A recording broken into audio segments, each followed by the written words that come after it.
The history of the Archdiocese of Mobile is a very long history. I think a lot of times people forget that the Archdiocese, or then the old Diocese of Mobile, is actually one of the oldest dioceses in U.S. history or church history, and a lot of times people forget about that it dates from the early 1830s.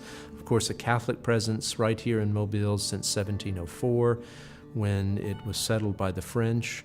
And if we take it further back, when we talk about exploration, we know in the state of Alabama, it's fascinating, DeSoto and others that would have gone through here always had priests with them.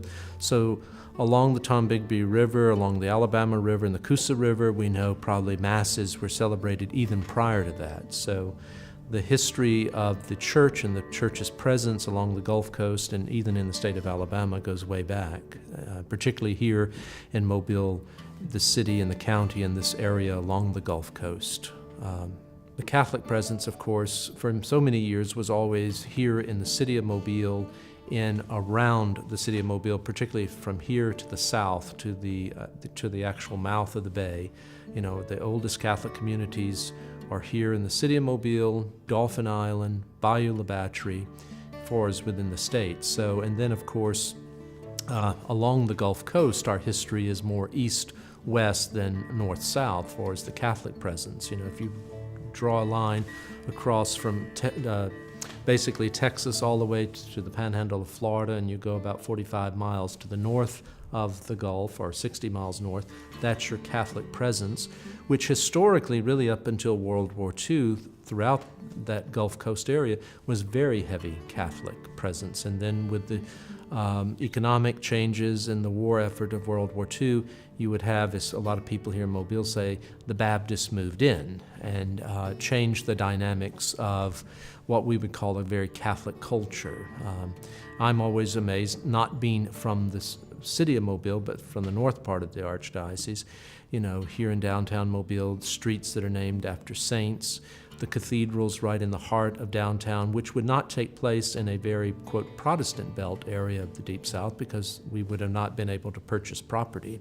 Matter of fact, our churches in Montgomery, Tuscaloosa, Huntsville, which are also older parishes, are not on the main streets, but were right off the main streets, because the Catholic Church would not be able to purchase property, or people wouldn't sell us property. Whereas here in Mobile, people are always fascinated that the cathedral sits right in the heart of the downtown area, because it was a Catholic city, pretty much, or 40 to 50% Catholic at one point. And then, of course, the first 110 years of the city of Mobile, it was the only church in town, if you will. The territory now, of course, the old Diocese of Mobile prior to 1969, the Diocese of Mobile at that time included the entire state of Alabama, and up until 1967 also still included the panhandle of Florida almost to Tallahassee. So what is very fascinating is you watch the history change of the Catholic community being very strong, and most of the Catholics in Mobile and Baldwin County, and then an enclave of Catholics in Montgomery. And then what happens in the early 20th century with what we would call the industrial age hitting the United States, particularly in Birmingham. Birmingham didn't even exist when the Diocese of Mobile was created.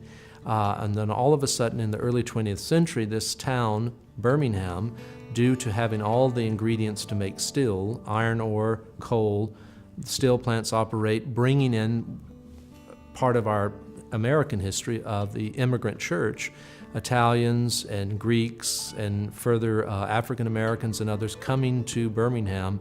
And then all of a sudden in the early 20th century, Birmingham is rapidly becoming the fastest growing city in the state of Alabama.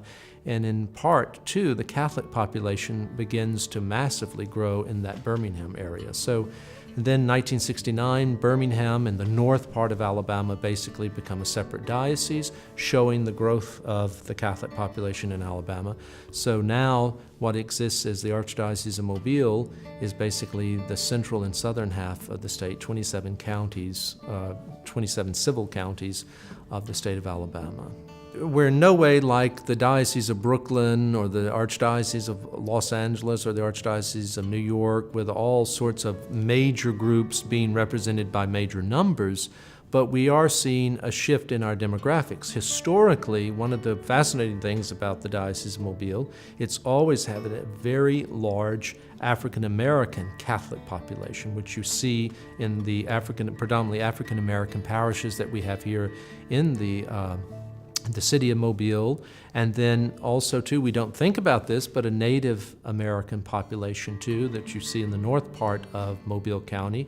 And that goes very much back to the very founding of the city, when you would have had this sort of what historically people call a border land territory that Mobile was considered, because it was sort of the bridge between French, Spanish, English, and Native Americans and African Americans that are coming in and or living around Mobile.